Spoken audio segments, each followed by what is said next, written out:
Meet the editors. Hello, good evening. പ്രതിദിന വാർത്താ വിശകലന പരിപാടി മീറ്റ് ദ എഡിറ്റേഴ്സ് ആരംഭിക്കുന്നു. എല്ലാ പ്രിയ പ്രേക്ഷകർക്കും സ്വാഗതം. ഛത്തീസ്ഗഡിൽ മലയാളി കന്യാസ്ത്രീകളെ അറസ്റ്റ് ചെയ്ത നടപടിയെ ന്യായീകരിച്ച ഛത്തീസ്ഗഡ് മുഖ്യമന്ത്രി വിഷ്ണു ദേവ് സായി. പെൺകുട്ടികളെ സംസ്ഥാനത്തിന് പുറത്തേക്ക് കടത്താനാണ് ശ്രമം. അത് മതപരിവർത്തനമടക്കം ഗൗരവമേറിയ കേസാണിതെന്നാണ് വിഷ്ണു ദേവ് സായി വ്യക്തമാക്കുന്നത്. കന്യാസ്ത്രീകളുടെ അറസ്റ്റിൽ BJP ഇതര കേന്ദ്രങ്ങളിൽ നിന്ന് ശക്തമായ പ്രതിഷേധം തുടരുന്ന പശ്ചാത്തലത്തിലാണ് മുഖ്യമന്ത്രിയുടെ ഈ വിശദീകരണം എന്നത് ശ്രദ്ധേയമാണ്. നമ്മുടെ ചോദ്യം ഇതായിരുന്നു, ഭരണഘടനയെ ബന്ദിയാക്കിയോ എന്നതായിരുന്നു. നമുക്കൊപ്പം പി സുനിൽ കൂടി ചർച്ചയിൽ ചേരുന്നുണ്ട് ഡൽഹിയിൽ നിന്നും. പി സുനിൽ, ഇന്നിപ്പോൾ ദീപിക പത്രം രൂക്ഷമായ ഭാഷയിലാണ് വിമർശിച്ചിരിക്കുന്നത്. കത്തോലിക്ക സഭയുടെ മുഖപത്രത്തിൽ തന്നെ വളരെ രൂക്ഷമായ ഭാഷയിൽ കേരളത്തിനകത്ത് പ്രശംസാപത്രവും കേരളത്തിന് പുറത്ത് കുറ്റപത്രവും എന്ന നിലയിലാണ് കാര്യങ്ങൾ. വിചാരണ ചെയ്തിരിക്കുന്നത് കന്യാസ്ത്രീകളെയല്ല, ഭരണഘടനയാണ് വിചാരണ ചെയ്തിരിക്കുന്നത്, ബന്ദിയാക്കിയിരിക്കുന്നത് എന്ന രൂക്ഷമായ പരാമർശമാണ്. ഇന്ന് ഒട്ടുമിക്കവാറും എല്ലാ പുരോഹിതന്മാരും പിതാക്കന്മാരും ഈ വിഷയത്തിൽ ശക്തമായ നിലപാടുമായി രംഗത്ത് വരികയും ചെയ്തിരിക്കുന്നു. ഭരണഘടനയാണോ ബന്ദിയാക്കിയിരിക്കുന്നത്? ഇന്ന് പാർലമെന്റിൽ ഏതായാലും പ്രതിപക്ഷ പാർട്ടികളൊക്കെ തന്നെ വലിയ പ്രതിഷേധം ഈ വിഷയത്തിൽ ഉയർത്തിയത് നമ്മൾ കണ്ടു. രാഹുൽ ഗാന്ധിയും പ്രിയങ്ക ഗാന്ധിയും ഒക്കെ ശക്തമായ നിലപാട് സ്വീകരിച്ച രംഗത്ത് വന്നു. പ്രതിപക്ഷ പാർട്ടികൾ പാർലമെന്റ് കവാടത്തിൽ ഈ വിഷയത്തിൽ വളരെ ശക്തമായ പ്രതിഷേധ ധർണയൊക്കെ നടത്തി പാർലമെന്റിനകത്ത് ഈ വിഷയം ഉന്നയിക്കുകയും സഭാസ്തംഭനത്തിലേക്ക് കാര്യങ്ങൾ പോവുകയും ഒക്കെ തന്നെ ചെയ്തു. പക്ഷേ ഈ വിഷയത്തിൽ നോക്കൂ, കേന്ദ്ര സർക്കാരിന്റെ ഭാഗത്തു നിന്നോ ഏതെങ്കിലും BJP നേതാക്കളുടെ ഭാഗത്തു നിന്നോ എന്തെങ്കിലും ഒരു പ്രതികരണം ഈ വിഷയം തെറ്റാണ്, ഛത്തീസ്ഗഡിൽ നടന്നിട്ടുള്ള ഈ കന്യാസ്ത്രീകളുടെ അറസ്റ്റ് തെറ്റായിപ്പോയി, പിഴവായിപ്പോയി എന്ന് ചൂണ്ടിക്കാണിച്ചുള്ള ഒരു സ്റ്റേറ്റ്മെന്റ് പോലും ഇതുവരെ ഉണ്ടായിട്ടില്ല. കേന്ദ്രമന്ത്രിയായ ജോർജ് കുര്യൻ പോലും ഇക്കാര്യത്തിൽ പറഞ്ഞത് കോടതിയിൽ നടപടികൾ തുടരുന്ന സാഹചര്യത്തിൽ അതിനുശേഷം പ്രതികരിക്കാമെന്നതാണ്. കാരണം ഈ വിഷയത്തിൽ തുറന്നൊരു അഭിപ്രായ പ്രകടനത്തിന് ജോർജ് കുര്യന് പോലും ഒരു നിലപാടെടുക്കാൻ ധൈര്യമില്ല എന്ന് തന്നെ നമുക്ക് പറയേണ്ടി വരും. നോക്കൂ, ഭരണഘടനാപരമായി ഒരു ഇന്ത്യൻ പൗരന് ഏത് മതത്തിൽ ജീവിക്കാനുള്ള അവകാശവും ഇന്ത്യയിലുണ്ട്. പക്ഷേ ഇന്ന് ആ ഭരണഘടനാ അവകാശം നിറവേറ്റപ്പെടുന്നുണ്ടോ എന്നത് വലിയ ചോദ്യമാണ്. സ്വാതന്ത്ര്യത്തിന്റെ 75ാം വാർഷികം കടന്നുപോയപ്പോ പാർലമെന്റിലെ എല്ലാ MP-മാർക്കും കേന്ദ്ര സർക്കാർ വിതരണം ചെയ്ത ഭരണഘടനയുടെ കോപ്പികളുണ്ട്. ആ കോപ്പിയുടെ പ്രയാമ്പിളിൽ 2 വാക്കുകളില്ലായിരുന്നു. എന്താണ്? സോഷ്യലിസവും മതേതരത്വവും. അപ്പോൾ ഈ 2 വാക്കുകൾ ഒരിക്കലും BJP-യോ സംഘപരിവാർ സംഘടനകളോ അംഗീകരിക്കുന്നില്ല. 2016 ഉനയിൽ നമുക്കറിയാം, ദളിത് കുടുംബത്തിലെ 5-6 യുവാക്കളെ ഒരു വാഹനത്തിൽ കെട്ടിയിട്ട് അതിക്രൂരമായി മർദ്ദിക്കുന്ന ദൃശ്യങ്ങൾ നമ്മൾ എല്ലാവരും കണ്ടതാണ്. അന്ന് ലോകത്തെ തന്നെ നടുക്കിയ ദൃശ്യങ്ങളാണ് ഉനയിൽ നിന്ന് പുറത്തു വന്നത്. ഗുജറാത്ത് 2014 നരേന്ദ്രമോദി അധികാരത്തിൽ വരുന്ന സമയത്ത് ഗുജറാത്ത് ഒരു മോഡൽ സംസ്ഥാനമായിരുന്നു. ഗുജറാത്ത് മോഡലാണ് അന്ന് രാജ്യം മുഴുവൻ ചർച്ച ചെയ്തുകൊണ്ടിരുന്നത്. അപ്പോൾ ഗുജറാത്ത് മോഡൽ രാജ്യം മുഴുവൻ ചർച്ച ചെയ്തുകൊണ്ടിരുന്ന ഒരു കാലത്താണ് 2016 ഗുജറാത്തിലെ ഉനയിൽ ദളിത് കുടുംബത്തെ പശു ഇറച്ചി കഴിച്ചു എന്നതിന്റെ പേരിൽ, പശുവിനെ കൊന്നു എന്നതിന്റെ പേരിൽ വാഹനത്തിൽ കെട്ടിയിട്ട് അതിക്രൂരമായി മർദ്ദിച്ചത്. ഞാൻ ആ ഗ്രാമത്തിൽ പോയിട്ടുണ്ട്. അതിദരിദ്രമായ ഗ്രാമം. ഒരു നേരത്തെ ഭക്ഷണത്തിന് പോലും ഗതിയില്ലാത്ത പാവപ്പെട്ട മനുഷ്യർ ഈ ഗുജറാത്ത് എന്ന് പറയുന്ന ഗുജറാത്ത് മോഡൽ എന്ന് പറയുന്ന ആ സംസ്ഥാനത്ത് തന്നെ ജീവിക്കുന്ന മനുഷ്യരെ ഞാൻ നേരിൽ കണ്ടിട്ടുണ്ട്. അപ്പോൾ അതൊരു യാഥാർത്ഥ്യമാണ് ഗുജറാത്തിലേത്. പിന്നീട് അന്ന് ദളിത് സമൂഹത്തിനിടയിലൊക്കെ തന്നെ വലിയ വികാരം BJP-ക്കെതിരെ പടർന്നു വന്നു. പിന്നീട് 2017 നമ്മൾ കണ്ടൊരു കാഴ്ചയുണ്ട്, അറിയാമോ?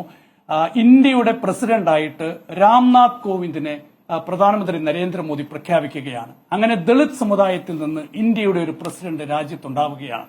അപ്പോൾ ഇതാണ് BJP-യുടെ രാഷ്ട്രീയം എന്ന് പറയുന്നത്. അതിനുശേഷം അംബേദ്കർ എന്ന് പറയുന്നത് ഏറ്റവും വലിയ ഒരു ബിംബമാവുകയും BJP-യുടെ ഏറ്റവും വലിയ റോൾ മോഡലായി BJP തലയിൽ ശിരസിൽ എടുത്തുവെച്ച അംബേദ്കറിനെ പൂജിക്കുന്ന കാഴ്ചയൊക്കെ തന്നെ നമ്മൾ കണ്ടതാണ്.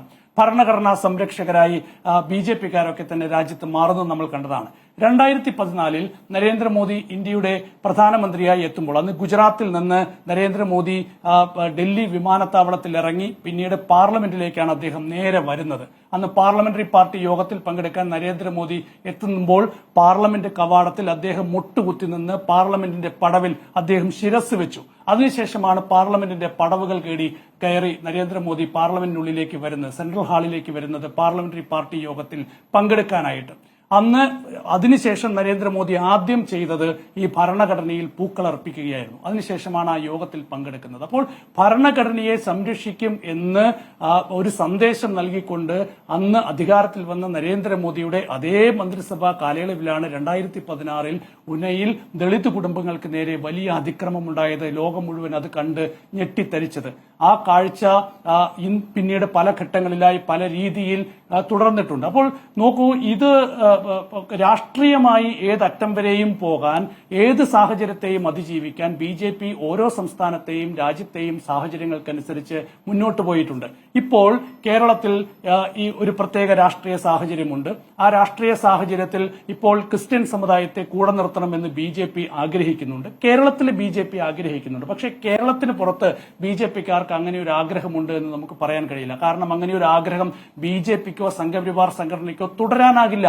കാരണം RSSന്റെ സംഘപരിവാർ സംഘടനയുടെ ആഭ്യന്തര ശത്രുക്കളാണ് കമ്മ്യൂണിസ്റ്റ് ആയാലും ക്രിസ്ത്യൻ മിഷണറികളായാലും ചർച്ചുകളുമൊക്കെ തന്നെ. അവർക്കനുകൂലമായി എന്തെങ്കിലും ഒരു നിലപാട് സ്വീകരിച്ചാൽ അത് രാഷ്ട്രീയമായും സംഘടനാപരമായും ഒക്കെ തന്നെ BJPക്കും സംഘപരിവാർ സംഘടനകൾക്കും വലിയ തിരിച്ചടിയാകും. അതുകൊണ്ട് തന്നെയാണ് ഏറ്റവും ഒടുവിൽ ഇപ്പോൾ ഛത്തീസ്ഗഡ് മുഖ്യമന്ത്രിയുടേതായുള്ള ഒരു സ്റ്റേറ്റ്മെന്റ് വരുന്നത്. ഈ കന്യാസ്ത്രീകൾ മതപരിവർത്തനം നടത്താൻ വേണ്ടിയിട്ടാണ് ഈ 3 കുട്ടികളെ അല്ലെങ്കിൽ യുവതികളെ ഈ ഗ്രാമത്തിൽ നിന്ന് ആഗ്രയിലേക്ക് കൊണ്ടുപോകാൻ ശ്രമിച്ചത് എന്ന ബജ്രംഗ് ദളിന്റെ സ്റ്റേറ്റ്മെന്റ് ആവർത്തിച്ച് പറയുന്നത് ഛത്തീസ്ഗഡ് മുഖ്യമന്ത്രി. അത് അവരുടെ രാഷ്ട്രീയമാണ്. ആ രാഷ്ട്രീയ നിലപാടിൽ നിന്ന് BJPക്കോ സംഘപരിവാർ സംഘടനകൾക്കോ ഒരിക്കലും മാറാൻ പറ്റില്ല. അപ്പോൾ അതാണ് നിലപാട്. ഇപ്പോൾ കേരളത്തിൽ നിന്ന് കുറെ നേതാക്കൾ BJPയിലെ ക്രിസ്ത്യൻ നേതാക്കൾ ഇപ്പോൾ ഛത്തീസ്ഗഡിലേക്ക് പോവുകയാണ്. ഈ ഛത്തീസ്ഗഡിലേക്ക് പോകുന്നു എന്നതൊക്കെ വാർത്തയാക്കാനും ചർച്ചയാക്കാനും കഴിയും എന്നതിനപ്പുറത്തേക്ക് എന്തെങ്കിലും ഒരു ഇടപെടൽ ഈ വിഷയത്തിൽ ഇവർക്ക് നടത്താൻ കഴിയും എന്ന് ഞാൻ പ്രതീക്ഷിക്കുന്നില്ല. ഇത് രാഷ്ട്രീയ നിലപാടാണ്, സംഘടനാപരമായ നിലപാടാണ്. കേരളത്തിന് പുറത്ത് BJPയുടെ സംഘടനാപരമായ നിലപാട്, ആ നിലപാട് BJPക്കും സംഘപരിവാർ സംഘടനകൾക്കും തുടർന്നേ മതിയാകൂ. നമ്മൾ നോക്കൂ, എത്ര വർഗീയ സംഘർഷങ്ങൾ രാജ്യത്ത് കഴിഞ്ഞ 10 വർഷത്തിനിടയിൽ ഉണ്ടായിട്ടുണ്ട്. 2024 84% വർഗീയ സംഘർഷങ്ങൾ രാജ്യത്ത് ഉണ്ടായിട്ടുള്ളത്. ഈ 84% വർഗീയ കൂടുതൽ ഉണ്ടായിട്ടുള്ളത് കഴിഞ്ഞ വർഷത്തെ, അത് 2023 അപേക്ഷിച്ച് 84% രാജ്യത്ത് വർഗീയ സംഘർഷങ്ങൾ വർദ്ധിച്ചത്. അതായത് 2024 59 വർഗീയ സംഘർഷങ്ങൾ രാജ്യത്ത് ഉണ്ടായിട്ടുണ്ടെങ്കിൽ അതിൽ 49 എണ്ണവും BJP ഭരിക്കുന്ന സംസ്ഥാനങ്ങളിലാണ്. അപ്പോൾ ഇതെല്ലാം ഈ രാജ്യത്ത് ഈ ഒരു സംഘർഷ സാഹചര്യവും ഈ അക്രമ സാഹചര്യവും രാഷ്ട്രീയ നേട്ടത്തിന് വേണ്ടി BJPക്ക് മുന്നോട്ട് കൊണ്ടുപോയേ മതിയാകൂ. അവിടെ ഏതറ്റം വരെയുമുള്ള രാഷ്ട്രീയ നിലപാട് സ്വീകരിക്കുക എന്നതാണ് സംഘപരിവാർ സംഘടനകളുടെ എല്ലാ കാലത്തെയും രീതി. നമുക്കറിയാം, പ്രയാമ്പിളിൽ നിന്ന് സോഷ്യലിസവും മതേതരത്വവും നീക്കണം എന്നാവശ്യപ്പെട്ട് RSS നേതാക്കൾ കോടതിയെ സമീപിച്ച സാഹചര്യം കൂടി ഇപ്പോഴുണ്ട്. അപ്പോൾ ഇവിടെ ഭരണഘടനയെ പിടിച്ചു കെട്ടിയോ എന്ന് ചോദിച്ചാൽ ഭരണഘടനയെ പിടിച്ചു കെട്ടുക തന്നെയാണ് BJP ചെയ്യുന്നത്. ഭരണഘടനയെ പിടിച്ചു കെട്ടി മുന്നോട്ട് പോകുന്ന ഒരു രാഷ്ട്രീയ സമീപനം തന്നെയാണ് കഴിഞ്ഞ കുറെ കാലമായി രാജ്യത്ത് നമ്മൾ കാണുന്നത്. അതുകൊണ്ട് തന്നെയാണ് ഉത്തരേന്ത്യയിൽ സഭാവസ്ത്രം ധരിച്ച് പുരോഹിതന്മാർക്ക് പുറത്തിറങ്ങാൻ കഴിയാത്ത സാഹചര്യം ഉണ്ടാകുന്നത്. ഉത്തരേന്ത്യയിൽ സഭാവസ്ത്രം ധരിച്ച് സ്കൂളുകളിൽ അവർക്ക് പോകാൻ കഴിയാത്ത സാഹചര്യം ഉണ്ടാകുന്നത്. ക്രിസ്മസും ഈസ്റ്ററും ഒക്കെ ആഘോഷിക്കാൻ സംഘപരിവാർ സംഘടനകളുടെ അനുമതി വാങ്ങേണ്ട ഗതികേടിലേക്ക് ന്യൂനപക്ഷ വിഭാഗങ്ങൾ ഉത്തരേന്ത്യയിൽ മാറുന്നതൊക്കെ ഇതിന്റെ സൂചന തന്നെയാണ്. ഭരണഘടനാ അവകാശങ്ങൾ രാജ്യത്ത് നിറവേറ്റപ്പെടുന്നുണ്ട് എങ്കിൽ ഒരുപക്ഷെ ഇതൊന്നും രാജ്യത്ത് സംഭവിക്കില്ലായിരുന്നു. വർഗീയ സംഘർഷങ്ങൾ രാജ്യത്ത് സംഭവിക്കില്ലായിരുന്നു. അപ്പോൾ രാഷ്ട്രീയ നേട്ടത്തിന് വേണ്ടി ഓരോ സംസ്ഥാനങ്ങളിലെയും സാഹചര്യങ്ങൾക്കനുസരിച്ച് BJP ഏതറ്റം വരെയുമുള്ള നിലപാടുകൾ സ്വീകരിക്കുന്നു. അവിടെ ന്യൂനപക്ഷങ്ങളില്ല, ദളിതരില്ല, ആദിവാസികളില്ല. എന്ത് നിലപാട് സ്വീകരിക്കും അവിടെ രാഷ്ട്രീയം മാത്രമാണ് ലക്ഷ്യം. ഛത്തീസ്ഗഡിലും രാഷ്ട്രീയം മാത്രമാണ് ലക്ഷ്യം. അതുകൊണ്ട് മധ്യപ്രദേശിലും ഛത്തീസ്ഗഡിലും ഉത്തർപ്രദേശിലും ഇനി ബീഹാറിലുമൊക്കെ ഇത് ആവർത്തിക്കുക തന്നെ ചെയ്യും. പക്ഷെ കേരളത്തിൽ മറ്റൊരു സമീപനമാണ്. കേരളത്തിലെ ക്രിസ്തീയ സഭകൾ ഈ ഒരു നീക്കത്തെ തിരിച്ചറിയുന്നുണ്ടോ എന്നതാണ് ഇപ്പോഴും ഞാൻ ഉയർത്തുന്ന സംശയം. അതുകൊണ്ട് ഭരണഘടനയെ പിടിച്ചുകെട്ടി തന്നെയാണ് ഇപ്പോഴും BJP മുന്നോട്ട് പോകുന്നത്. അതുതന്നെയാണ് BJPയുടെ രാഷ്ട്രീയ നയം. സ്മൃതി, രൂക്ഷമായ പ്രതികരണമാണ് കേരളത്തിൽ പല പിതാക്കന്മാരുടെയും ഭാഗത്തു നിന്നുണ്ടാവുന്നത്. KCBC തന്നെ രൂക്ഷമായ പ്രതികരണങ്ങൾ നടത്തുന്നു. ദീപിക പത്രത്തിൽ തന്നെ വന്നിരിക്കുന്ന മുഖപ്രസംഗത്തിൽ തന്നെ അതിരൂക്ഷമായ ഭാഷയിലാണ് BJP വിമർശിച്ചിരിക്കുന്നത്. ഭരണഘടനയെ ബന്ദിയാക്കിയത് സംഘപരിവാറിൻ്റെ ഏറ്റവും അക്രമാസക്തമായ മുഖമാണ് ബജ്രംഗ് ദൾ. ബജ്രംഗ് ദൾ ഗ്രഹാം സ്റ്റീൻസിനെ ചുട്ടുകൊന്ന സംവിധാനമാണല്ലോ. അവരുടെ ഏറ്റവും ഭീഭത്സമായ മറ്റു മുഖമാണ് നമ്മൾ ഇന്നലെ കണ്ടത്. ഇന്ന് ആ ദൃശ്യങ്ങൾ നമ്മളാണ് ആദ്യം കൊടുക്കുന്നത്. ഒരു സ്ത്രീയും കുറച്ച് സംഘവും ചേർന്ന് അടിക്കാൻ പോകുന്നുണ്ട് ഈ പെൺകുട്ടികളെയും കൂടെയുള്ള ആദിവാസി യുവാവിനെയും അവരെ ഭയപ്പെടുത്തി അതിൽ തന്നെ ഒരാളുടെ മൊഴി അപ്പം തന്നെ മാറ്റുന്നുണ്ട്. അപ്പോൾ എങ്ങനെയാണ് അവർ പ്രവർത്തിക്കുന്നത്? അവിടുത്തെ റെയിൽവേ ടി ആദ്യം വിളിക്കുന്നത് ബജ്രംഗ് ദൾ പ്രവർത്തകരെയാണ്, പോലീസിനെ അല്ല. അപ്പോൾ അവരാണ് ചോദിക്കുന്നത് ആധാർ കാർഡ് എവിടെ, അവരാണ് ചോദിക്കുന്നത് രേഖകൾ എവിടെ. ഈ 18 വയസ്സ് കഴിഞ്ഞവർ CSI സഭയിലുള്ളവരെ മതപരിവർത്തനത്തിന് കൊണ്ടുപോകുന്നു എന്നുള്ളതാണ് വാദം. ഇപ്പോൾ നോക്കൂ, അത് ഈ ബജ്രംഗ് ദൾ പ്രവർത്തകരാണ് ശരി എന്ന രൂപത്തിൽ അവിടുത്തെ മുഖ്യമന്ത്രിയുടെ പ്രതികരണം ഇതിനകം വന്നു കഴിഞ്ഞിരിക്കുകയാണ്. അവർ പറയുകയാണ് ഈ കാര്യങ്ങളൊക്കെ ശരിയാണ് ചെയ്തതെന്നും മതപരിവർത്തനം നടത്തുക മാത്രമല്ല അവരെ തട്ടിക്കൊണ്ടുപോകാൻ സ്ത്രീകളുടെ സുരക്ഷയിൽ ആശങ്ക ഉണ്ടാക്കുന്ന ഒരു കാര്യമാണ് എന്നാണ് ഇപ്പോൾ ഛത്തീസ്ഗഡ് മുഖ്യമന്ത്രി പറഞ്ഞിരിക്കുന്നത്. അപ്പോൾ ഇവിടുത്തെ BJP നേതാക്കൾ നാളെ അങ്ങോട്ട് പുറപ്പെടുന്നുണ്ട്, അവിടേക്ക് കാണാൻ പോകുന്നു എന്ന് പറയുന്നു. അതിനിടയ്ക്ക് ഇടപെടലുകൾ ഉണ്ടായി എന്ന് പറയുന്നു. പക്ഷേ ആ ഇടപെടലുകൾക്ക് ശേഷം വന്നിരിക്കുന്ന പ്രതികരണമായിട്ട് വേണം ഇന്ന് രാത്രി വന്നിരിക്കുന്ന ആ പോസ്റ്റിനെ കാണാൻ. അപ്പോൾ അങ്ങനെ ഒരു ഇടപെടലുകൾ അവിടെ ഫലിക്കുന്നില്ല. കാരണം കേരളത്തിലൊന്ന് ഒരു നിലപാട്, പുറത്ത് മറ്റൊരു നിലപാട്. അത് ദീപിക മുഖപ്രസംഗത്തിൽ അത് കൃത്യമായി പറയുന്നുണ്ട്. പക്ഷേ സഭാ നേതൃത്വം പൂർണ്ണമായും അതിനെ മനസ്സിലാക്കുന്നുണ്ടോ എന്ന കാര്യത്തിൽ എനിക്ക് സംശയമുണ്ട്. ഇപ്പോൾ ശിവൻകുട്ടി ഒരു പ്രതികരണം നടത്തിയല്ലോ. മുഖപ്രസംഗം എഴുതി അരമനയിൽ കയറി ഒതുങ്ങിയിരുന്നാൽ പരിഹാരമാകുമോ എന്ന് അദ്ദേഹം ചോദിക്കുമ്പോൾ അദ്ദേഹത്തിൻ്റെ ഒരു ശൈലിയായിട്ടൊക്കെ സഭയിലെ ചിലർ പരിഹസിക്കുന്നുണ്ട്. ശൈലി എന്നതിനപ്പുറം അദ്ദേഹം പറഞ്ഞതിൽ ഒരു കാര്യമുണ്ട്. ആ കാര്യം എന്താണെന്ന് വെച്ചാൽ ഇന്ന് മാർ ആൻഡ്രൂസ് താഴത്തിൻ്റെ പ്രതികരണം വരികയാണ്. അദ്ദേഹം പ്രതികരിച്ചിട്ട് ഈ കാര്യങ്ങളെയൊക്കെ അപലപിക്കുന്നു, അതിൽ വിശദമായ പ്രതികരണം നടത്തുന്നു. അതിനുശേഷം അദ്ദേഹത്തോട് മാധ്യമപ്രവർത്തകർ ചോദിക്കുന്നുണ്ട് കേരളത്തിൽ മറ്റൊരു നിലപാടും വടക്കേ ഇന്ത്യയിൽ മറ്റൊരു സാഹചര്യമല്ലേ. അപ്പോൾ അദ്ദേഹം പറയുന്നത് കേരളത്തിലും വിവേചനമുണ്ട് എന്നുള്ളതാണ്. ഇവിടെ ഏത് കന്യാസ്ത്രീകളെയാണ് ഇവിടെ ജയിലിലിട്ടിട്ടുള്ളത്? ഏത് കന്യാസ്ത്രീകളാണ് മതപരിവർത്തനം ആരോപിച്ച് കൊണ്ടുപോയിട്ടുള്ളത്? കന്യാസ്ത്രീകളെ പോട്ടെ, സഭയിലെ ഏത് പ്രതിനിധികളെയാണ് സഭയുമായി ബന്ധപ്പെട്ട് അല്ലെങ്കിൽ ഈ ക്രിസ്ത്യൻ സമൂഹവുമായി ബന്ധപ്പെട്ട് ഈ തരത്തിലുള്ള വിദ്വേഷപരമായ നിലപാട് ഇവിടെ ഏത് സർക്കാർ ഭരിക്കുകയാണെങ്കിൽ കേരളത്തിൽ അങ്ങനെ ഒരു സാഹചര്യമുണ്ടോ? അങ്ങനെയില്ല. അപ്പോൾ എന്തിനെയാണ് ഈ സമീകരിക്കാൻ ശ്രമിക്കുന്നത്? അപ്പോൾ അത് പറയുന്നത് വിവേചനം എന്നൊക്കെ പറയുന്നത് വിദ്യാഭ്യാസ സ്ഥാപനങ്ങളുമായി ബന്ധപ്പെട്ടൊക്കെയാണ് പറയുന്നത്. ആ വിഷയം ആണോ ഇന്നിവിടെ ഉന്നയിക്കേണ്ടത്? അതിൽ ഒരു സംശയമുണ്ട്. അപ്പോൾ അപ്പുറത്ത് വേറെന്തെയാണ് പറയുന്നത്? CBCA തന്നെ പറയുന്നു, ഈ പറയുന്ന മഹാരാഷ്ട്രയിലെ ഒരു MLA ക്രിസ്ത്യാനികൾക്കെതിരെ ആക്രമണം നടത്തുന്നവർക്ക് 3 ലക്ഷം മുതൽ 11 ലക്ഷം വരെ വാഗ്ദാനം ചെയ്തിരിക്കുന്ന ഒരു MLA. അങ്ങനെയുള്ള പ്രതികരണങ്ങൾ നടക്കുന്ന നാടാണ്. അപ്പോൾ കേന്ദ്ര സർക്കാർ ഒരു വശത്ത് വേറെ രൂപത്തിൽ പ്രതികരിക്കുന്നു, ഇവിടെ വോട്ട് വാങ്ങാൻ വേണ്ടി ഇവിടെ കേക്ക് കൊടുക്കുന്നു, അരമനകളിൽ കയറിയിറങ്ങുന്നു, ക്രിസ്മസിന് പ്രത്യേക ചർച്ച നടത്തുന്നു. പ്രധാനമന്ത്രി തന്നെ ഇവരെ വിളിക്കുകയും ഭക്ഷണം കൊടുക്കുകയും ഒക്കെ ചെയ്തിട്ട് അന്ന് തന്നെ ആശങ്കകൾ അറിയിച്ചു എന്ന് പറയുന്നു. സഭാ നേതൃത്വത്തിന് ഭയപ്പാടോടുകൂടിയുള്ള പ്രതികരണമാണ് ചിലരെങ്കിലും നടത്തുന്നത്. ചിലർ നല്ല ശക്തമായി തന്നെ പ്രതികരിക്കുന്നുണ്ട്. ഇതിൽ ഇസ്ലാമോഫോബിയ പടർത്തിക്കൊണ്ട് ഞങ്ങളും നിങ്ങളും ഒന്നാണ് എന്ന രൂപത്തിൽ പ്രവർത്തിക്കാൻ ചിലർ ശ്രമിച്ചിരുന്നു. അതിന് ചില സഭാ നേതൃത്വങ്ങളൊക്കെ പിന്തുണ നൽകുകയും ചെയ്തിരുന്നു. അവർക്ക് കണ്ണു തുറക്കാനുള്ള സമയമാണ് ഇതെന്നുള്ളത് നമുക്ക് എല്ലാവർക്കും പറയാൻ സമയം കുറവായതുകൊണ്ട് ഞാൻ അതിൽ കൂടുതൽ കടക്കുന്നില്ല. കണ്ണു തുറക്കാനുള്ള സമയമാണ്. ഈ കന്യാസ്ത്രീകൾ ഇന്നലെ രാത്രി കൊണ്ടുപോയതല്ലേ അവരെ? ഇന്ന് രാത്രിയായിരിക്കുന്നു. അവർക്ക് ജാമ്യാപേക്ഷ നൽകാൻ ഇപ്പോൾ ആശങ്കയുണ്ട്. കാരണം ഈ പറയുന്ന പെൺകുട്ടികളെയും അതോടൊപ്പം അവരുടെ മാതാപിതാക്കളുടെയും മൊഴി മാറ്റിയിട്ടുണ്ടോ എന്നുള്ള ആശങ്ക എവിടെയുണ്ട്. ആ മൊഴി മാറ്റിയിട്ടുണ്ടെങ്കിൽ എന്താണ്? FIR പോലും വീണ്ടും എഴുതി ചേർത്തതാണെന്ന് നമ്മൾ കണ്ടാണല്ലോ. മതപരിവർത്തനവും തട്ടിക്കൊണ്ടുപോകലുമാണ്. അതാണ് ആരോപിച്ചിരിക്കുന്നത്. 18 വയസ്സ് കഴിഞ്ഞ 2 പെൺകുട്ടികൾക്ക് ഒന്നാമത് കുടുംബത്തിൽ നിന്നൊരു കത്ത് എഴുതി ഇവരെ ഏതാ പറഞ്ഞു വിടുന്നു എന്ന് എഴുതി കൊടുക്കേണ്ട കാര്യമില്ല, അവരുടെ സ്വാതന്ത്ര്യമാണ്. അപ്പോൾ അത് കാര്യങ്ങൾ നടക്കുന്നു. ഇപ്പോൾ പറയുന്നതാണ് ഇത് നക്സലുകൾ പ്രവർത്തിക്കുന്ന ഒരു പ്രദേശത്തു നിന്നാണ് ഈ പെൺകുട്ടികൾ വരുന്നത്, അതുകൊണ്ട് പ്രത്യേക പരിശോധന വേണമെന്നുള്ളതാണ് പുതിയ പ്രതികരണമായി വരുന്നത്. അവരെ പരിശോധിക്കേണ്ട ബജ്രംഗ് ദളാണോ? ബജ്രംഗ് ദളിനാണോ അവിടെ നിയമവാഴ്ച നടപ്പാക്കേണ്ടത്? അപ്പോൾ അവിടെ അങ്ങനെ ആയിട്ടുണ്ട് ആ സംവിധാനം. അതുകൊണ്ടാണ് TT സ്വാഭാവികമായും പോലീസിന് പകരം അവരെ വിളിക്കുന്നത്. എല്ലാ കാര്യത്തിലും അങ്ങനെ ആയിരിക്കാം. അവിടെയുള്ള സഭാ പ്രതിനിധികൾക്ക് രാവിലെ നമ്മളോട് പ്രതികരിച്ച വൈദികന് പോലും വൈകിട്ടാകുമ്പോഴേക്കും പ്രതികരിക്കാൻ ഭയമാണ്, അവർക്ക് പുറത്തിറങ്ങാൻ ഭയമാണ്. അവരെ സംബന്ധിച്ച് സഭാവസ്ത്രം അണിഞ്ഞ് പുറത്തേക്ക് ഇറങ്ങാൻ പറ്റാത്ത സാഹചര്യം എന്ന് പറയുന്നത് ഛത്തീസ്ഗഡിൽ മാത്രം ഒതുങ്ങുന്ന ഒരു വിഷയമല്ല. ഇത് ഗൗരവത്തിൽ നമ്മുടെ രാഷ്ട്രീയ പാർട്ടികൾ, പ്രതിപക്ഷ പാർട്ടികൾ ഇന്ന് പാർലമെന്റിൽ ഉന്നയിച്ചിരിക്കുന്നു. അതിനൊരു തുടർച്ചയുണ്ടാകേണ്ടതുണ്ട്.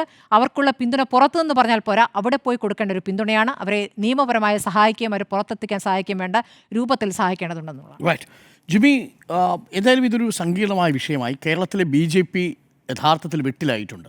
BJP മാത്രമല്ല, സ്മൃതി പറഞ്ഞതുപോലെ ചില പുരോഹിതന്മാരും ഈ വിഷയത്തിൽ വെട്ടിലായിട്ടുണ്ട്. ഇപ്പോൾ ബിഷപ്പ് അംബ്ലാനി പേര് പറയുന്നില്ല, ബജ്രംഗ് ദൾ എന്ന് പലതവണ ആവർത്തിച്ച് ചോദിച്ചിട്ടും ആ സംഘടനയുടെ പേര് പറയുന്നില്ലെന്ന് മാത്രമല്ല, തെളിവുണ്ടെങ്കിലേ പറയാൻ പറ്റൂ എന്നാണ് ബിഷപ്പ് അംബ്ലാനി എടുത്തിരിക്കുന്ന നിലപാട്. ബാക്കി കാര്യങ്ങളിലൊക്കെ അംബ്ലാനി പിതാവ് പറയുന്നത് ശരിയാണെങ്കിൽ പോലും. അപ്പോൾ ഒരേ സമയം തന്നെ സഭയിലെ ഒരു വിഭാഗത്തെയും BJP വെട്ടിലാക്കിയിരിക്കുകയാണ്.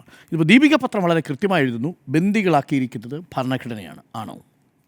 ഈ മാർട്ടിൻ നീമുള്ളറുടെ ഒരു പ്രശസ്തമായ വാചകം കൊണ്ട് തുടങ്ങാം. First they came for the Jews, then they came for the communist, then they came for the trade unions, and at last they came for me and there was no one left to protest. ഇതൊരു പാതിരി എഴുതിയതാണ് കേട്ടോ. കത്തോലിക്ക സഭ ഓർത്തിരിക്കേണ്ട, ഇന്ന് രാത്രി ഓർത്തിരിക്കേണ്ട വരികളാണ്. ഇന്ത്യയിൽ ഒരു വശത്ത് നിന്ന് മുസ്ലിങ്ങൾക്കെതിരെ വളരെ വലിയ ആക്രമണങ്ങൾ അഴിച്ചുവിട്ടുകൊണ്ട് സംഘപരിവാരം തുടങ്ങിയ അജണ്ട അവസാനം നിങ്ങളുടെ വാതിൽക്കൽ എത്തി നിൽക്കുകയാണ്. ഇപ്പോൾ സഭ ഞെട്ടുകയാണ്. എന്താ ചെയ്യേണ്ടത്? ഞങ്ങൾ മതപരിവർത്തനം നടത്തിയെന്ന് സഭയ്ക്ക് ഒരു കേസ് പോലുമില്ല. ഞങ്ങൾ കുറച്ച് ആളുകളെ, 2-3 കുട്ടികളെ ഞങ്ങളുടെ വീട്ടുജോലിക്ക് കൊണ്ടുവന്നതാണ്, അതുപോലും നിങ്ങൾ അനുവദിക്കില്ലേ എന്ന് ചോദിച്ച് അന്തം വിടുകയാണ്. ആ അന്തം വിടലിൽ നിന്നുള്ള രോഷവും അത്ഭുതവുമാണ് നിങ്ങൾ കേട്ടുകൊണ്ടിരിക്കുന്നത്. മതപരിവർത്തനം എന്ന് പറയുന്നത് കത്തോലിക്ക സഭയുടെ അജണ്ടയിൽ പോലുമില്ല എന്ന് പറയുമ്പോഴും കന്യാസ്ത്രീകൾ 3-ാം ദിവസവും ജയിലിലാകാൻ പോവുകയാണ്. ഇന്ത്യയിൽ സ്വതന്ത്ര ഇന്ത്യയിൽ ആദ്യമായി മതപരിവർത്തനം നടന്നത് 1956 ഒക്ടോബർ 14-ാം തീയതിയാണ്. ഇന്ത്യയുടെ ഭരണഘടനാ ശില്പിയായ സാക്ഷാൽ അംബേദ്കർ 10,000-കണക്കിന് ആളുകളുമായി ബുദ്ധമതത്തിലേക്ക് മാറി. അയാളാണ് എൻ്റെ നേതാവ്. എനിക്ക് രാവിലെ ഹിന്ദുവും ഉച്ചയ്ക്ക് ക്രിസ്ത്യാനിയും വൈകുന്നേരം മുസ്ലിമുമായിരിക്കാനുള്ള സ്വാതന്ത്ര്യമാണ് എനിക്ക് എന്നെ സംബന്ധിച്ചിടത്തോളം ഭരണഘടന. ആ ഭരണഘടനയിൽ അങ്ങനെ ഒരു സ്വാതന്ത്ര്യമുണ്ടെന്ന് എനിക്ക് പറഞ്ഞു തന്ന ആളാണ് ഡോക്ടർ അംബേദ്കർ. ആ അംബേദ്കറുടെ നാട്ടിൽ ആ അംബേദ്കർ ഉണ്ടാക്കിയ ഭരണഘടനയിൽ ചവിട്ടി നിന്നുകൊണ്ടാണ് മതപരിവർത്തനത്തിനെതിരെ വളരെ വലിയ വിഷം ചീറ്റിക്കൊണ്ടിരിക്കുന്നത്. ഇവിടെ കത്തോലിക്ക സഭ ഇന്ന് ഭിലായ് സ്റ്റീൽ പ്ലാന്റിനടുത്തുള്ള റെയിൽവേ സ്റ്റേഷനിൽ ഉണ്ടാക്കിയ സംഭവം ഇത് വളരെ നിസ്സാരമായ പ്രശ്നമാണ്. നമുക്ക് വേണമെങ്കിൽ കോടതിയിൽ നേരത്തെ പറഞ്ഞതുപോലെ മൊഴി മാറ്റി വേറെ കുഴപ്പങ്ങളൊക്കെ ഉണ്ടായില്ലെങ്കിൽ നമുക്ക് കോടതിയിൽ തർക്കിച്ച് സുഖമായി ഇറങ്ങിപ്പോകാം. നിസ്സാര കേസാണ്. 2 പെൺകുട്ടികളെ വീട്ടുജോലിക്ക് അല്ലെങ്കിൽ അവരുടെ മഠത്തിലെ ജോലിക്ക് ആഗ്രയിലേക്ക് കൊണ്ടുപോകുന്ന കേസാണ്. അത് നേരാവണ്ണം നടന്നാൽ കോടതിയിൽ കേസ് തെളിയിച്ചു പോകാം. പക്ഷേ പ്രശ്നം, ഇന്ത്യയിൽ മതപരിവർത്തനത്തിനെതിരെ സംഘപരിവാരം ചീറ്റുന്ന വിഷമാണ് പ്രശ്നം. അവരെ സംബന്ധിച്ചിടത്തോളം ഒരു കന്യാസ്ത്രീ വേഷമൊക്കെ ഇട്ട് പോകുന്നു, ഇപ്പോൾ ഇത് മതപരിവർത്തനം തന്നെയാണെന്ന് വിചാരിച്ചുകൊണ്ടാണ് പോകുന്നത്. എന്താണ് ഛത്തീസ്ഗഡിലെ ഇഷ്യൂ?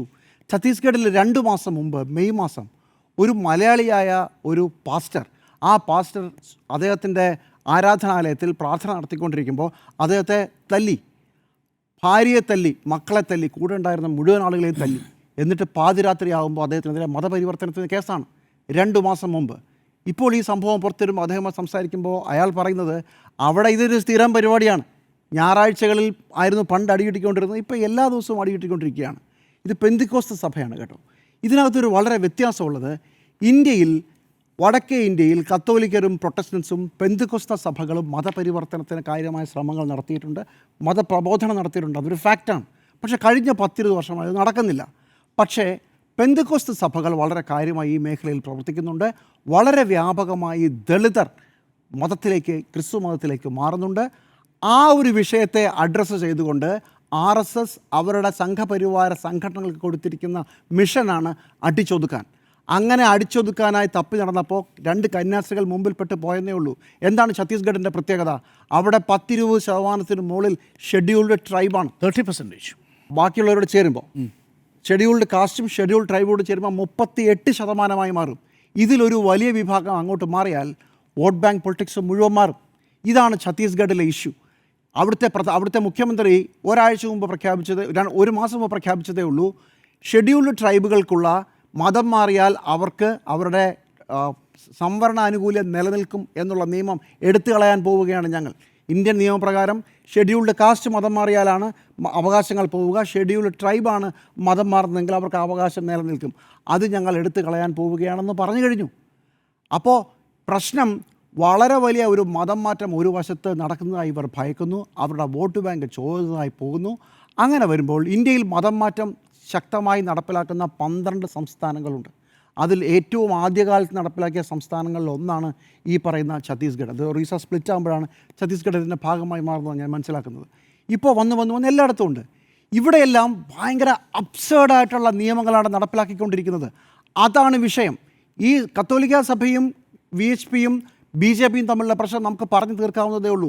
അതൊരു പക്ഷേ നാളെയോ നാളത്തെ കഴിഞ്ഞോ ഒരു കോംപ്രമൈസ് മീറ്റിങ്ങിൽ ഇവിടുന്ന് കുറച്ച് നേതാക്കൾ അങ്ങോട്ട് പോകുന്നു, അവിടെ ചെന്ന് സംസാരിക്കുന്നു, ഞങ്ങളെ ഉപദ്രവിക്കില്ല എന്ന് ഉറപ്പ് കൊടുക്കുന്നു, ചില വാഗ്ദാനങ്ങൾ തിരിച്ചു കൊടുക്കുന്നു, ഈ പ്രശ്നം തീരും. കാരണം കത്തോലിക്ക സഭയുടെ നോർത്ത് ഇന്ത്യയിലെ സ്വത്തുക്കൾക്ക് നേരെയുള്ള സർജിക്കൽ സ്ട്രൈക്കാക്കി മാറ്റാൻ വേണമെങ്കിൽ BJPക്ക് കഴിയും. അതിൽ കോംപ്രമൈസ് ചെയ്യാനായിരിക്കും കത്തോലിക്ക സഭ ശ്രമിക്കുക. അത് അവിടെ തീരും. കാരണം കത്തോലിക്ക സഭയ്ക്ക് മതപരിവർത്തനം അല്ലെങ്കിൽ മതസ്വാതന്ത്ര്യം എന്ന ഒരു അജണ്ട പറയാനുള്ള ധൈര്യം പോലുമില്ല. പക്ഷേ അങ്ങനെയല്ല നോർത്ത് ഇന്ത്യയിലെ ദളിതരായ മനുഷ്യരുടെ കാര്യം. കാണ്ടമാനിൽ 2008 100 ക്രൈസ്തവരെയാണ് കൊന്നത്. അതിനുശേഷം എത്ര സ്ഥലങ്ങളിൽ, ഒറീസയിൽ, ഛത്തീസ്ഗഡിൽ, കഴിഞ്ഞ വർഷം ഇന്ത്യയിൽ ഏറ്റവും കൂടുതൽ ക്രിസ്ത്യാനികൾ ആക്രമിക്കപ്പെട്ട സംസ്ഥാനങ്ങളിൽ 2ാം സ്ഥാനത്താണ് ഛത്തീസ്ഗഡ്. അങ്ങനെ ഒരു സംസ്ഥാനത്ത് അവിടുത്തെ ദളിതരായ മനുഷ്യർ, മതപരിവർത്തനം എന്ന മനുഷ്യർ പേടിച്ച് ജീവിക്കുകയാണ്. ആ വിഷയത്തിൽ ആരിടപെടും? അതിനുള്ള സ്വാതന്ത്ര്യം എന്താണ്? ഒരൊറ്റ കാര്യം കൂടെ പറഞ്ഞ് അവസാനിപ്പിക്കാം. പുതിയതായി സംസ്ഥാനങ്ങൾ പാസ്സാക്കിയ നിയമങ്ങളിൽ വളരെ അസംബന്ധമായ നിയമങ്ങളാണ്. ഇപ്പോൾ ഉദാഹരണത്തിന് മധ്യപ്രദേശിൽ 4 ദളിതർ ഇസ്ലാമിലേക്ക് കൺവേർട്ട് ചെയ്തു, അവരെ അറസ്റ്റ് ചെയ്തു. എന്താ കാരണം എന്നറിയോ? നിയമത്തിലൊരു കാര്യം പറഞ്ഞില്ല, മതപരിവർത്തനം നടത്തണമെങ്കിൽ സ്റ്റേറ്റിൻ്റെ അനുവാദം വേണം. സംസ്ഥാനം സമ്മതിക്കണമേ, എൻ്റെ മതത്തിൽ ഞാൻ ഏത് മതത്തിൽ വിശ്വസിക്കണമെന്നും അല്ലെങ്കിൽ മതം മാറണമെന്നുണ്ടെങ്കിൽ. ബൈ ഫോഴ്സ് മതം മാറിയാൽ തെറ്റാണ്. ഈ ഫോഴ്സിനുള്ള വ്യാഖ്യാനം എന്താണെന്നറിയാമോ? ഇപ്പോൾ ക്രിസ്ത്യാനിയായ പാസ്റ്റർ പറയുകയാണ്, നീ മതം മാറിയില്ലെങ്കിൽ നീ നരകത്തിൽ പോകും, അതാണ് ബൈബിൾ പറയുന്നത്. ഇത് ഫോഴ്സാണെന്ന് ഒറീസ ഹൈക്കോടതി hide versus state of Orissa എന്ന കേസിൽ വിധി പ്രസ്താവിച്ചു കഴിഞ്ഞു. ഇങ്ങനെ കോടതിയും സംസ്ഥാനങ്ങളും എല്ലാം ചേർന്ന് സ്വന്തം മതത്തിൽ വിശ്വസിക്കാനും പിന്നീട് ആ മതത്തിൽ നിന്ന് മാറി മറ്റൊരു മതത്തിലേക്ക് പോകാനുമുള്ള വിശ്വാസത്തിന് മേൽ കത്തിവെച്ചിരിക്കുകയാണ്. അതാണ് വിഷയം. ആ വിഷയം അഡ്രസ്സ് ചെയ്താൽ മാത്രമേ നമ്മൾ ഈ വിഷയത്തിൻ്റെ ഉള്ളിലേക്ക് പോവുകയുള്ളൂ. ഇന്നത്തെ സംഭവം ഒരു തെറ്റിദ്ധാരണയിൽ നിന്ന് തുടങ്ങി അത് പിന്നെ ഒരു വലിയ വിഷയമായി മാറുകയും ഒരുപക്ഷെ BJPയും കത്തോലിക്ക സഭയും തമ്മിൽ കേരളമടക്കമുള്ള സംസ്ഥാനങ്ങളിലെ കൊടുക്കൽ വാങ്ങലിനുള്ള ഒരു ഉപകരണമായി മാറുകയേ ചെയ്യുകയുള്ളൂ. ആ വിഷയം 2 ദിവസത്തിനുള്ളിൽ തീരും എന്നാണ് ഞാൻ വിചാരിക്കുന്നത്. പക്ഷേ കത്തോലിക്ക സഭ ചെയ്യേണ്ട ഒരു കാര്യം, ബാക്കിയുള്ള ഈ വിഷയത്തിൽ എന്തെങ്കിലും താല്പര്യമുള്ള മനുഷ്യർ, അനുഭാവമുള്ള മനുഷ്യർ ചെയ്യേണ്ട വിഷയം ഇന്ത്യയിൽ മതം മാറാനുള്ള ഒരു മനുഷ്യൻ്റെ സ്വാതന്ത്ര്യത്തെ ഉയർത്തിപ്പിടിക്കുക എന്നുള്ളതാണ്. ഭരണഘടനയിൽ 1950-ലും 1956-ലും 2 തവണ മതപരിവർത്തനം തടഞ്ഞുകൊണ്ടുള്ള നിയമം വന്നപ്പോൾ ജവഹർലാൽ നെഹ്റുവാണ് അതിനെ തടഞ്ഞത്. പക്ഷേ സംസ്ഥാനങ്ങൾ ഒന്നൊന്നായി ഈ നിയമം പാസ്സാക്കുകയും അങ്ങനെ ഇപ്പോൾ 12 സംസ്ഥാനങ്ങൾ ഈ നിയമം നടപ്പിലാക്കുകയും ചെയ്തിട്ടുണ്ട്. ആ സംഭവത്തെ, അതിനെ തടയാൻ രാവിലെ ഞാൻ നേരത്തെ പറഞ്ഞതുപോലെ എനിക്ക് മതവിശ്വാസി അല്ലാന്ന് തോന്നുമെങ്കിൽ അത് ചെയ്യാനും ഉച്ച കഴിഞ്ഞൊരു മതത്തിൽ വിശ്വസിക്കാനുള്ള സ്വാതന്ത്ര്യം എനിക്ക് തരുന്ന ഒരു കാലത്തിലേക്ക് നമ്മൾ പോകണം. ആ വിഷയമാണ് കാരണം. അല്ലെങ്കിൽ കത്തോലിക്ക സഭ ഇന്ന് ഈ വിഷയം 2 ദിവസം കഴിഞ്ഞ് ഈ വിഷയം സോൾവ് ചെയ്യുമായിരിക്കും, ചെയ്യില്ലായിരിക്കും. പക്ഷേ BJP അതുകൊണ്ടൊന്നും നിർത്താൻ പോകുന്നില്ല.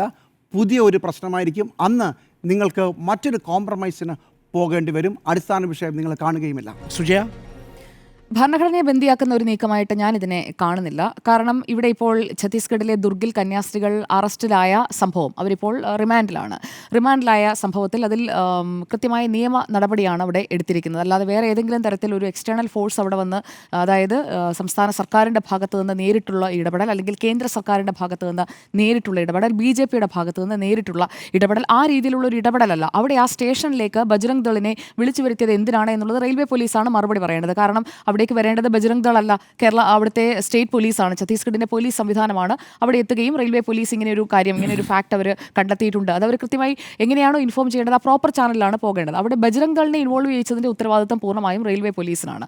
അവിടേക്ക് ബജ്രംഗ് ദൾ വരുന്നു, എന്നിട്ട് അവർക്ക് ഒരു വസ്തുതാ പരിശോധന നടത്താനായി അവസരം കൊടുക്കുന്നു. അതാണ് ഇതിനകത്തെ ഒരു പ്രശ്നമായിട്ട് ഞാൻ കാണുന്നത്. കൃത്യമായ രീതിയിലല്ല കാര്യങ്ങൾ നടന്നിരിക്കുന്നത് എന്നതാണ് അവിടുത്തെ പ്രധാനപ്പെട്ട പ്രശ്നം. ഇവിടെ Assisi sisters of Mary immaculate, അവിടുത്തെ 2 സിസ്റ്റേഴ്സ്, സിസ്റ്റർ പ്രീതി, സിസ്റ്റർ വന്ദന, ഈ 2 പേരും കേരളത്തിൽ നിന്നുള്ള സഭാംഗങ്ങളായതുകൊണ്ട് കൂടിയാണ് ഈ വിഷയം നമ്മൾ ഇത്രത്തോളം പ്രാധാന്യത്തോടെ ചർച്ച ചെയ്യുന്നത്. മാത്രമല്ല അവരുടെ ബന്ധുക്കളടക്കം നേരത്തെ ഉണ്ടായിട്ടുള്ള സംഭവങ്ങളെക്കുറിച്ച് വിവരിക്കുന്നു. അങ്ങനെ ഇവർ നേരിടുന്നത് ഒരു വലിയ പ്രശ്നമാണ് എന്നത് നമ്മൾ തിരിച്ചറിയുന്നതും അങ്ങനെ ആ പ്രതികരണങ്ങൾ വന്നതിലൂടെയാണ്. അല്ലാത്ത പക്ഷം നേരത്തെയും നാരായൺപൂർ ജില്ലയിലൊക്കെ നടന്ന സംഭവങ്ങളുടെ ഒരു തുടർച്ച എന്ന രീതിയിൽ നേരത്തെ പാസ്റ്റർ പറഞ്ഞതിനെക്കുറിച്ച് നിങ്ങൾക്ക് സൂചിപ്പിച്ചല്ലോ. അവിടെ നടക്കുന്ന ഈ ഇൻഡിജീനസ് ആയിട്ടുള്ള ആളുകളും അതുപോലെ തന്നെ ഈ മതം മാറിയ ആളുകളും തമ്മിലുള്ള ക്ലാഷസ് ഓർമ്മയുണ്ടാകുമായിരിക്കും. 2023 ഒരു വലിയ സംഘർഷം നടന്നതാണ്. അതായത് മതം മാറിയവരും മാറാത്തവരും തമ്മിലുള്ള ഒരു സംഘർഷമാണ് നടന്നത്. ഈ ഗോത്ര മേഖലയിലേക്ക് തിരിച്ചു വന്ന് അവരുടെ പ്രോപ്പർട്ടിയിൽ തന്നെ ഈ ആളുകൾ, മതം മാറിയ ആളുകൾ തിരിച്ചു വന്ന് അവരുടെ പ്രോപ്പർട്ടിയിലേക്ക് തന്നെ വന്ന് ആക്സസ് ചെയ്യാൻ ശ്രമിക്കുമ്പോഴേക്കും അവിടെ കാലാകാലങ്ങളായി താമസിച്ചു വരുന്ന ഈ ഗോത്രവർഗ്ഗത്തിൽപ്പെട്ട ഇവരുടെ തന്നെ ബന്ധുക്കളാണ്. ആ ആളുകൾ തമ്മിലുള്ള വലിയ ക്ലാഷാണ് 2023 ഉണ്ടായത്. അതിനുശേഷമാണ് ഇത് കുറച്ചുകൂടി കഴിഞ്ഞ ഒരു 2 വർഷത്തിനിടയിൽ 2023 നാരായൺപൂരിലാണ്, ബസ്തറിലെ നാരായൺപൂരിൽ തന്നെയാണ് വലിയ രീതിയിലുള്ള കോൺഫ്ലിക്ട്സ് അവിടെ ഉണ്ടായത്. അവിടെ ഇതേ രീതിയിൽ തന്നെയായിരുന്നു കാര്യങ്ങൾ. അത് 2024 വരെ ഏകദേശം 6 മാസത്തോളം ഈ കോൺഫ്ലിക്ട്സ് അവിടെ തുടരുകയും ചെയ്ത ഒരു സാഹചര്യം നാരായൺപൂരിനുണ്ട്. അതാണ് നാരായൺപൂരിൻ്റെ ഒരു പശ്ചാത്തലം.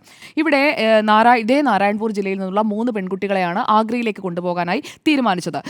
ഇവിടെ നോക്കൂ, ഈ ദുർഗ് ലോക്സഭാ മണ്ഡലം അത് നമ്മൾ എടുത്തു നോക്കിക്കഴിഞ്ഞിട്ടുണ്ടെങ്കിൽ ഈ ഗോത്ര വിഭാഗത്തിന് എത്രത്തോളം സ്വാധീനമുണ്ട് എന്നത് മനസ്സിലാക്കാൻ സാധിക്കും. അതിലെ 6 നിയമസഭാ മണ്ഡലങ്ങളിലും, ദുർഗ് ജില്ലയിൽ വരുന്നത് 6 നിയമസഭാ മണ്ഡലങ്ങളാണ്. അവിടെ 6ഇടത്തും ഈ ഗോത്ര വിഭാഗങ്ങളുടെ ഒരു സ്വാധീനം വളരെ വലുതാണ്. അപ്പോൾ അവിടെ കൃത്യമായിട്ട് ഈ കൺവേർഷൻ നടക്കുന്നുണ്ട് എന്നത് വർഷങ്ങളായി നടന്നു വരുന്ന ഒരു കാര്യമാണ്. അവിടെ ഈ സുവിശേഷ പ്രാസംഗികരായി വരുന്ന ആളുകളെയും ഒക്കെ ഏറ്റവും കൂടുതൽ നമുക്ക് കാണാൻ കഴിയുന്ന ഒരു പ്രദേശവും ഇത് തന്നെയാണ്. ഇവിടെ വിഷ്ണു ദിയോസായി എന്ന് പറഞ്ഞത് എന്താണ്, അദ്ദേഹത്തിന് കിട്ടിയ ഇൻഫർമേഷനായി പറയുന്നത് ഇതേ നാരായൺപൂരിൽ നിന്ന് വന്ന 3 പെൺകുട്ടികൾ, അവരെ ക്രിസ്ത്യൻസ് എന്നല്ല വിശേഷിപ്പിച്ചത്, ട്രൈബൽ ഗേൾസ് എന്ന് തന്നെയാണ്. അവരിപ്പോഴും അവരുടെ ട്രൈബിൽ ബിലോങ് ചെയ്യുന്ന ആളുകളാണെന്നാണ് അവരുടെ പേരൻസ് ഇപ്പോൾ കൊടുത്തിരിക്കുന്ന ടെസ്റ്റിമണി. അതിപ്പോൾ കോടതിയിലായിരിക്കുമല്ലോ അത് കണ്ടസ്റ്റ് ചെയ്യപ്പെടുക. നിങ്ങൾ പറയുന്നത് പോലെ അവർ ക്രിസ്ത്യാനിറ്റിയിലേക്ക് കൺവേർട്ട് ചെയ്യപ്പെട്ടിട്ടില്ല. അവരിപ്പോഴും അവരുടെ ട്രൈബിൻ്റെ ഭാഗമാണ്, അതായത് ഇൻഡിജീനസ് ട്രൈബിൻ്റെ ഭാഗമായി നിൽക്കുന്ന ആളുകളാണ് ഈ 3 പെൺകുട്ടികളും. അവരോട് പറഞ്ഞത്, വീട്ടുകാരെ അറിയിച്ചത് ഇവർക്ക് നഴ്സിംഗ് ട്രെയിനിങ് കൊടുക്കുന്നതിനായി കൊണ്ടുപോകുന്നു എന്നതാണ്, അല്ലാതെ വീട്ടുജോലിക്കല്ല. നേരത്തെ ജിമ്മി സാർ സൂചിപ്പിച്ച പോലെ വീട്ടുജോലിയല്ല. ഇവരോട് പറഞ്ഞത് നഴ്സിംഗിന് വേണ്ടിയുള്ള ട്രെയിനിങ് ആണ്. അതോടൊപ്പം തന്നെ നിങ്ങൾക്ക് അവിടെ തന്നെ ആഗ്രയിൽ തന്നെ ജോലിയും വാങ്ങിച്ച് നൽകും. ഇത് പറഞ്ഞുകൊണ്ടാണ് ഇവരുടെ കൂട്ടത്തിൽ നിന്ന് തന്നെ നേരത്തെ കൺവേർട്ടായ ഒരു പെൺകുട്ടി കൂടിയുണ്ട്. ആ പെൺകുട്ടിയും ഈ സിസ്റ്റേഴ്സിൻ്റെ ഒപ്പം ഉണ്ടായിരുന്നു. ആ പെൺകുട്ടി അടക്കമാണ് ഈ റെയിൽവേ സ്റ്റേഷനിലേക്ക് വന്നിരിക്കുന്നത്. അപ്പോൾ ഈ ബസ്തറിൽ അല്ലെങ്കിൽ നാരായൺപൂർ എന്ന് നമ്മളിപ്പോൾ സ്പെസിഫിക് ആയി പറയുകയാണെങ്കിൽ അവിടെ ഈ ട്രൈബൽ കമ്മ്യൂണിറ്റീസിനിടയിൽ ഈ ഒരു ഹ്യൂമൻ ട്രാഫിക്കിംഗ് നടക്കുന്നത് അത് അവർക്കിടയിൽ ഒരു കൺസേൺ ആണ്. കാരണം 2023 6 മാസത്തോളം നീണ്ടു നിന്ന ഈ കോൺഫ്ലിക്ട്സിൻ്റെ ഒരു തുടർച്ചയാണോ ഇത് എന്നുള്ള ഒരു പെട്ടെന്നൊരു ആശങ്ക ഉണ്ടാകുന്ന ഒരു സംഭവമാണല്ലോ. കാരണം ഈ 3 പെൺകുട്ടികളെ കൊണ്ടുവരുന്നു. ആ 3 പെൺകുട്ടികളും കൺവേർട്ട് ചെയ്യപ്പെട്ടവരല്ല, അവർ ഈ ട്രൈബിൽ തന്നെ പെടുന്ന ആളുകളാണ് എന്ന കാര്യം കൂടി അവിടെ നിൽക്കുമ്പോൾ ഇതിൽ ഈ രാഷ്ട്രീയ വിഷയമായി കാണേണ്ടതില്ല എന്നതാണ് ഇക്കാര്യത്തിലെ എൻ്റെ സ്റ്റാൻഡ്. കാരണം ഇതിൽ രാഷ്ട്രീയത്തെക്കാൾ അപ്പുറം അവിടെ സംഭവിച്ചിരിക്കുന്നത് എന്താണെന്നുള്ളതിൻ്റെ ഒരു വസ്തുതാ പരിശോധനയിലേക്ക് കടക്കുകയും നമ്മുടെ 2 സിസ്റ്റേഴ്സിനും പുറത്തേക്ക് ഇറങ്ങാനുള്ള സാഹചര്യം ഒരുങ്ങുകയും ചെയ്യും. കാരണം ഇവർ നഴ്സിംഗ് ട്രെയിനിങ്ങിനാണ് കൊണ്ടുപോയിരിക്കുന്നതെങ്കിൽ അതിൽ ഈ കൺവേർഷൻ എന്ന് പറയുന്ന ഭാഗമേ ഇല്ല. നഴ്സിംഗ് ട്രെയിനിങ്ങിനായി ആഗ്രയിലേക്ക് സാധാരണ വളരെ പാവപ്പെട്ട സാഹചര്യങ്ങളിൽപ്പെട്ട പെൺകുട്ടികളെയാണ് കൊണ്ടുപോകുന്നത്. അത് ഞങ്ങൾ അവർക്ക് ജോലി വാങ്ങിച്ചു കൊടുക്കാനാണ്. അതൊക്കെയാണ് ഈ സിസ്റ്റേഴ്സ് കൊടുത്തിരിക്കുന്ന മൊഴിയിലുമുണ്ട്. ഇവരെ ആദ്യം തന്നെ ഇവരോട് കാര്യങ്ങൾ ചോദിക്കുമ്പോൾ നമ്മുടെ 2 സിസ്റ്റേഴ്സ് കൊടുത്ത മൊഴിയിലും ഈ കാര്യങ്ങളൊക്കെ തന്നെയാണ് പറയുന്നത്. അതും ഞാൻ കണ്ടിരുന്നു, അതുകൊണ്ടാണ് പറയുന്നത്. സഭകളുടെ കരുതലോടെയുള്ള പ്രതികരണം, ഇപ്പോൾ ആൻഡ്രൂസ് താഴത്തിൻ്റെ അടക്കമുള്ള പ്രതികരണങ്ങൾ വളരെ കരുതലോടുകൂടിയാണ് ഈ വിഷയത്തിൽ വന്നിരിക്കുന്നത്. അതോടൊപ്പം തന്നെ ഈ കേസ് കോടതിയിലെത്തി, ഇപ്പോൾ ഇവരെ റിമാൻഡ് ചെയ്തു. എന്നാൽ ഇവർ ജാമ്യാപേക്ഷ മൂവ് ചെയ്യാതെ കാത്തിരിക്കുന്നത് ഇവർ മൊഴി മാറ്റിയത് കൊണ്ട് മാത്രമാണോ? ഈ കാര്യത്തിൽ സമ്മതപത്രം വാങ്ങണം. സമ്മതപത്രം ഈ പെൺകുട്ടികളുടെ രക്ഷിതാക്കളിൽ നിന്ന് അനുമതി പത്രമാണ് വാങ്ങേണ്ടത്. അതോടൊപ്പം തന്നെ പ്രധാനപ്പെട്ട അവിടുത്തെ ഒരു രീതി അനുസരിച്ച് നാരായൺപൂരിൽ അവരുടെ പാലായൻ രജിസ്റ്ററിൽ കൃത്യമായി ഇത് രേഖപ്പെടുത്തണം. അതായത് അവരുടെ ആ പ്രദേശത്ത് നിന്ന്, നാരായൺപൂരിൽ നിന്ന് അന്ന് ഈ ക്ലാഷസ് ഒക്കെ ഉണ്ടായതിനു ശേഷം അവിടെ കൃത്യമായി എൻഫോഴ്സ് ചെയ്തിരിക്കുന്ന ഒരു ലീഗലായിട്ടുള്ള നടപടി തന്നെയാണ് അവിടുത്തെ ഈ രജിസ്റ്ററിൽ, അതായത് ഒരു മൂവ്മെൻറ്റ് രജിസ്റ്റർ പോലെയാണ്. അപ്പോൾ ആ പാലായൻ രജിസ്റ്ററിൽ കൃത്യമായി രേഖപ്പെടുത്തണം. പക്ഷേ ഈ 3 പെൺകുട്ടികളുടെയും മൂവ്മെൻറ്റ് അതിൽ രജിസ്റ്റർ ചെയ്തിട്ടില്ല. ഇത് കണ്ടെത്തിയ കാര്യങ്ങളാണ്. രണ്ടാമത്തേത് അവിടുത്തെ ഗ്രാം സജീവ്, നമ്മുടെ ഇവിടുത്തേതുപോലെ തന്നെ അവിടെയുള്ള സമാന്തര സംവിധാനമാണ്. അപ്പോൾ ഗ്രാം സജീവിനെ കൃത്യമായി ഇൻഫോം ചെയ്യണം. അതും ഇൻഫോം ചെയ്തിട്ടില്ല. അപ്പോൾ ഈ പേരൻസിനോട് പറഞ്ഞത് എല്ലാ കാര്യങ്ങളും ഞങ്ങൾ നോക്കിക്കോളാം എന്നുള്ളതാണ് അവർക്ക് കിട്ടിയിരിക്കുന്ന കമ്മ്യൂണിക്കേഷൻ. പക്ഷേ അവർക്ക് അവരുടെ വിദ്യാഭ്യാസ പരിമിതികൾ കൊണ്ടൊക്കെ ആയിരിക്കാം അവർ ഈ അനുമതി പത്രവും കൊടുത്തിട്ടില്ല. അപ്പോൾ അനുമതി പത്രം കൊടുത്തിട്ടില്ല എന്നത് ഇപ്പോൾ തന്നെ അവർ മൊഴി നൽകി കഴിഞ്ഞ കാര്യമാണ്. അപ്പോൾ അങ്ങനെയാണ് ഈ കേസ് ഇപ്പോൾ നിൽക്കുന്നത് എന്ന് നമ്മൾ മനസ്സിലാക്കണം. കേസ് നമ്പർ 60/2025 കാര്യമാണ് ഞാൻ ഈ പറയുന്നത്. അതിലിപ്പോൾ ഈ ഹ്യൂമൻ ട്രാഫിക്കിംഗ് ഇവർ നടത്തിയിട്ടില്ല. ഇവർ കേവലം ഇവരെ സഹായിക്കുന്നതിന് വേണ്ടി കൊണ്ടുപോവുകയായിരുന്നു. അത് പ്രൂവ് ചെയ്യപ്പെടുകയാണെങ്കിൽ ഉറപ്പായും ഇവർക്ക് ജാമ്യം കിട്ടുന്ന സാഹചര്യത്തിലേക്ക് എത്തും. അടുത്ത ദിവസങ്ങളിൽ സംഭവിക്കാൻ പോകുന്നത് അതുതന്നെയായിരിക്കും. കാരണം ബേസ്ലെസ് ചാർജസ് ആണ് എന്നത് പ്രൂവ് ചെയ്യാൻ കഴിയുന്ന ഒരു സാഹചര്യത്തിലാണ് കേസ് നിൽക്കുന്നത്. പക്ഷേ 2 കാര്യങ്ങൾ, പാലായൻ രജിസ്റ്ററിൽ രേഖപ്പെടുത്താത്തതും ഗ്രാം സജീവിനെ ഇൻഫോം ചെയ്യാത്തതും രക്ഷിതാക്കളുടെ സമ്മതപത്രം ഇല്ലാത്തതും. അപ്പോൾ ഒരു നല്ല കാര്യമാണ് ഇവർക്ക് ജോലി വാങ്ങിച്ചു കൊടുക്കുന്നത്, അല്ലെങ്കിൽ ഇവരെ സമൂഹത്തിന്റെ മുൻനിരയിലേക്ക് കൊണ്ടുവരുന്നത്. അതിനാണ് നമ്മുടെ ഈ കന്യാസ്ത്രീകൾ ശ്രമിച്ചത് എന്നുണ്ടെങ്കിൽ ഈ കേസ് നിലനിൽക്കുകയുമില്ല. 19-നും 23-നും ഇടയിലാണ് ഈ പെൺകുട്ടികളുടെ പ്രായം. അതായത് ഒരു ജോലി തേടി പോകാൻ കഴിയുന്ന പ്രായവുമാണല്ലോ. അതെ, പേരൻസിന്റെ സമ്മതപത്രം വേണം. ഈ പാലായൻ രജിസ്റ്റർ പ്ലസ് ഈ രക്ഷിതാക്കളുടെ അനുമതി പത്രം, അത് രണ്ടും ചേർത്താണ്. 19 വയസ്സുള്ള ഒരു ഇന്ത്യൻ പൗരന് സ്വന്തം വീട്ടിൽ നിന്ന്, സ്വന്തം ഗ്രാമത്തിൽ നിന്ന്, സ്വന്തം റെയിൽവേ സ്റ്റേഷനിൽ നിന്ന് ആഗ്രയിലേക്ക് പോകാൻ ഗ്രാമസജീവന്റെയും അത് കേരളത്തിൽ ഡോക്ടർ അരുൺകുമാർ ഇപ്പോൾ ഇരിക്കുന്ന കളമശ്ശേരി അല്ല, അത് നാരായൺപൂർ എന്ന് പറയുന്ന ഇൻഡിജിനസ് ആയിട്ടുള്ള കമ്മ്യൂണിറ്റീസിനിടയിൽ ഈ കൺവേർഷൻ നടക്കുന്നതിന്റെ അടിസ്ഥാനത്തിൽ അവിടെ കൊണ്ടുവന്ന കൃത്യമായിട്ടുള്ള ഒരു നിയമമാണ്. അല്ലെങ്കിൽ ഈ രജിസ്റ്റർ കേന്ദ്രം ഇന്ത്യയിലെ ഏതെങ്കിലും ഒരു പൗരന്റെ സഞ്ചാര സ്വാതന്ത്ര്യത്തെ ഹനിക്കുന്ന ഒരു നിയമവും രാജ്യത്ത് ഒരു സംസ്ഥാനത്തെ നിയമസഭയ്ക്കും ഉണ്ടാക്കാൻ കഴിയില്ല. വസ്തുതാവിരുദ്ധാണ്. ശരി, അപ്പോൾ ഈ പാലയൻ രജിസ്റ്റർ ഒന്നും എക്സിസ്റ്റ് ചെയ്യുന്നില്ല എന്ന് ഡോക്ടർ അരുൺകുമാർ പറയുന്നു. അത് അത് exist ചെയ്യുന്ന നിയമവിരുദ്ധമാണ്. യാഥാർത്ഥ്യമാണ് ഞാൻ പറയുന്നത്. ഓക്കെ, അത് താങ്കൾക്ക് എന്തായാലും വിഷ്ണു സിംഗ് ഡിയോട് പറയുന്നതായിരിക്കും നല്ലത്. ഞാനൊന്ന് എൻ്റെ ഭാഗം പൂർത്തിയാക്കിക്കോട്ടെ.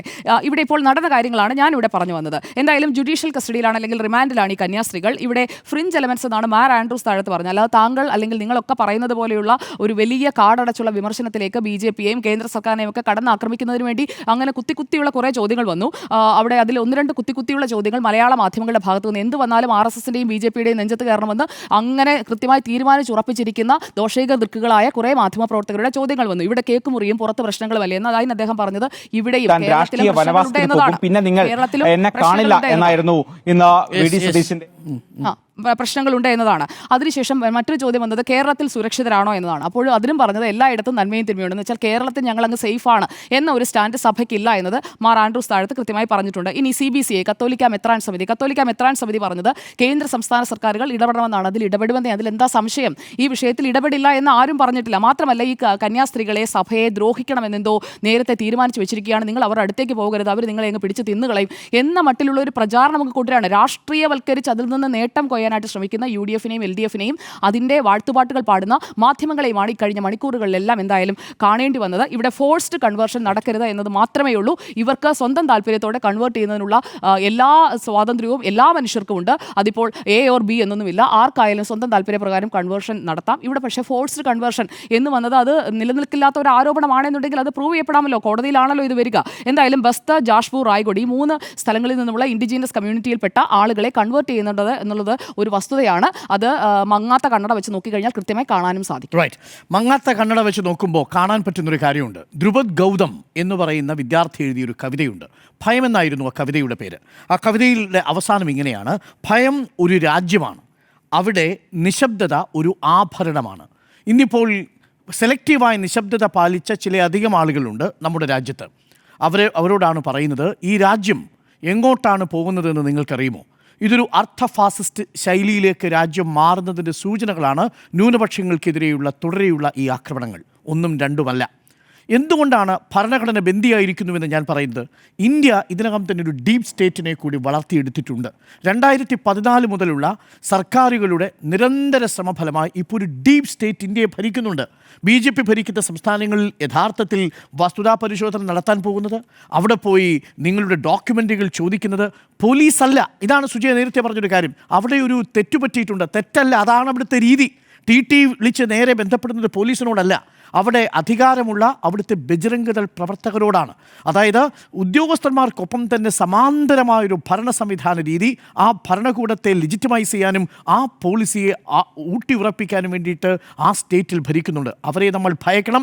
അത് പല രീതിയിൽ പല രൂപത്തിൽ വരും. അവർ ചിലപ്പോൾ ബജ്രംഗ് ദളായി വരും, ചിലപ്പോൾ ഹനുമാൻ സേനയായിട്ട് വരും, ചിലപ്പോൾ ഹിന്ദു ഐക്യവേദിയായി വരും, ചിലപ്പോൾ അവർ ജാഗ്രൺ മഞ്ചായിട്ട് വരും. അങ്ങനെ പല വേഷത്തിൽ പല രൂപത്തിൽ വരുന്നവരുടെ ഫ്രിഞ്ച് എലമെൻറ്റുകളുടെ ഒരു ഡീപ് സ്റ്റേറ്റിൽ ഭരണഘടന സ്വാഭാവികമായും ബന്ദിയാക്കപ്പെടും. ഇതാണ് എൻ്റെ കൺസേൺ. ഛത്തീസ്ഗഡിലും കാണുന്നത് അത്തരമൊരു ഡീപ് സ്റ്റേറ്റിൻ്റെ രൗദ്രഭാവമാണ്. അവർ ലക്ഷ്യമിടുന്നത് ആരെയാണ്? മൈനോറിറ്റിയെ. എന്തിനാണ് അവർ ലക്ഷ്യമിടുന്നത്? അവർ റിലീജിയസ് കൺവേർഷൻ നടത്തുന്നു എന്നതിൻ്റെ പേരിൽ. ഞാനൊരു കണക്ക് പറയാം പ്രിയപ്പെട്ട പ്രേക്ഷകരെ. 1947 ഇന്ത്യ സ്വതന്ത്രമാകുമ്പോൾ ഇന്ത്യയിൽ ക്രിസ്ത്യൻ വിഭാഗത്തിൻ്റെ ടോട്ടൽ പോപ്പുലേഷൻ എത്രയാണെന്നറിയാമോ? മൊത്തം പോപ്പുലേഷൻ്റെ 2.24%. 1971 ആയപ്പോൾ അത് വളർന്നു 2.7%. നാമമാത്രമായ വർധനവ്. ഇപ്പോൾ എത്രയാണെന്നറിയാമോ? 2.3%.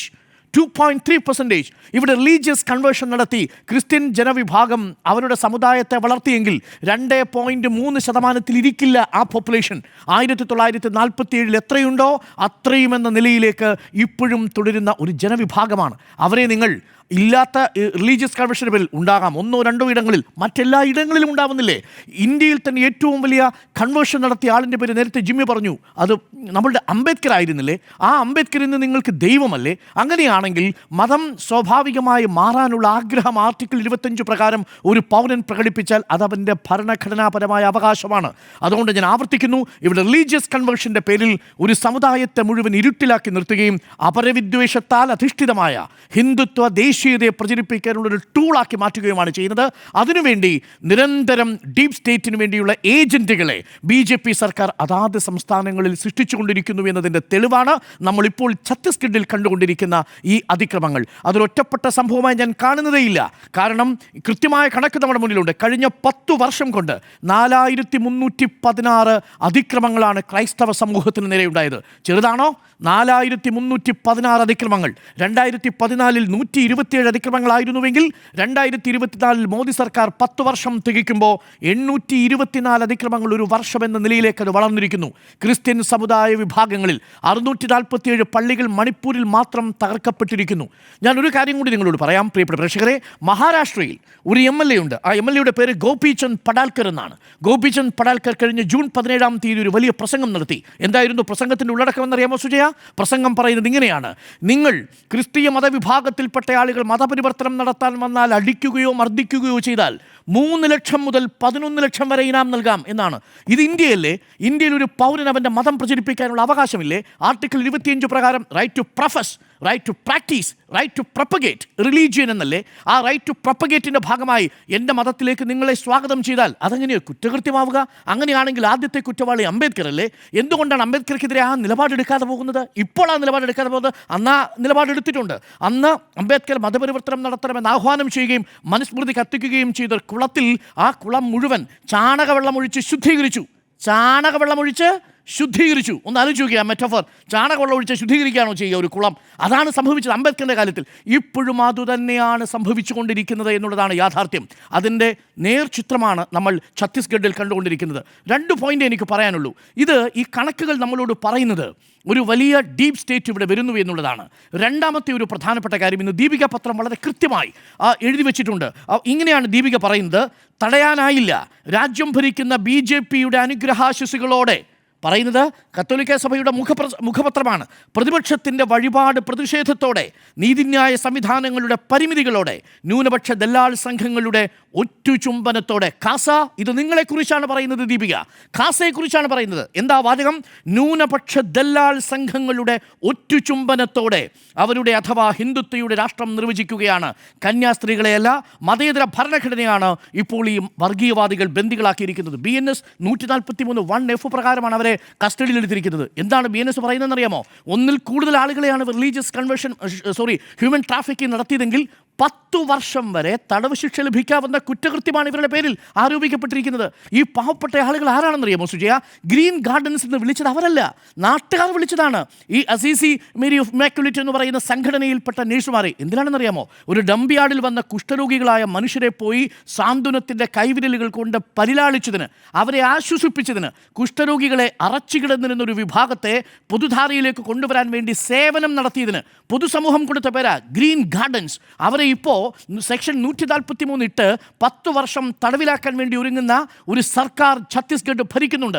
ഇപ്പോഴും ആ മുഖ്യമന്ത്രിക്ക് ബോധ്യമായിട്ടില്ല. മുഖ്യമന്ത്രി ഇപ്പോഴും പറയുന്നത് അത് തന്നെയാണ് എന്നാണ്. 19-22 വയസ്സിനും ഇടയ്ക്ക് പ്രായപൂർത്തിയായ 3 പെൺകുട്ടികൾ അവർക്ക് ഇഷ്ടപ്പെട്ട ഒരു സ്ഥലത്ത് തൊഴിൽ ചെയ്യാൻ പോകുമ്പോൾ അവരെ കൂട്ടിക്കൊണ്ടു പോകുന്ന കന്യാസ്ത്രീകളെ ഹ്യൂമൻ ട്രാഫിക്കിങ്ങിൻ്റെ പേരിൽ ബന്ദിയാക്കുന്നതിലും വലിയ ബന്ദി നമ്മുടെ ഭരണഘടനയിൽ സംഭവിക്കാനുണ്ടോ? ആർട്ടിക്കിൾ 19 ലംഘനമല്ലേ?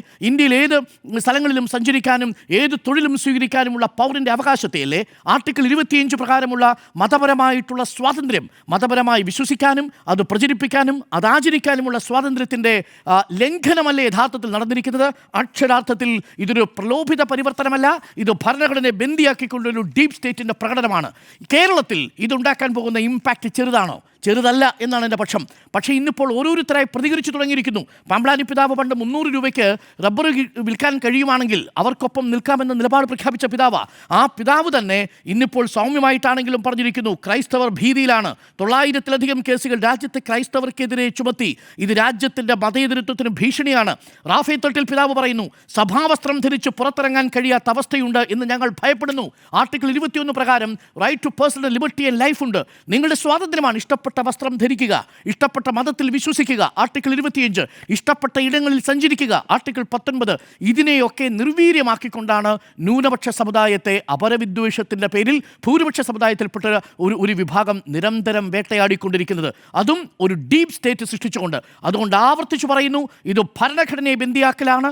മതേതരത്വത്തിന് പുല്ലുവില കൽപ്പിക്കുന്ന ഒരു ഭരണകൂടം മതേതരത്വം എന്ന മഹനീയമായിട്ടൊരു ആശയത്തെ എങ്ങനെയാണ് വലിച്ചു കീറുന്നത്, വികൃതമാക്കുന്നത് എന്നതിൻ്റെ ഒരു ഉദാഹരണം കൂടിയാണ്.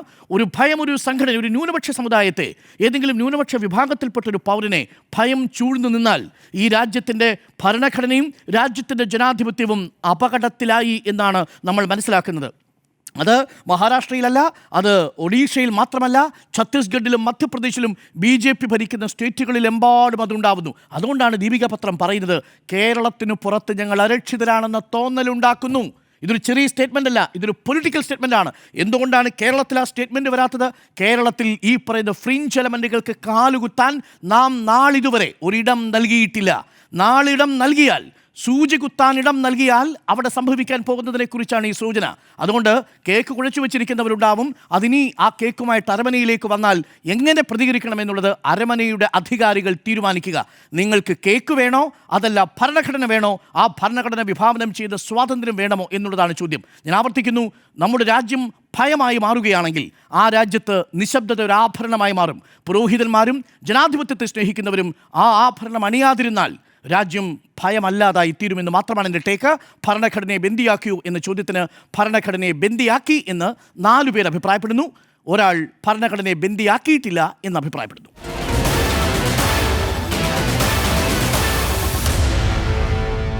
Meet the editors.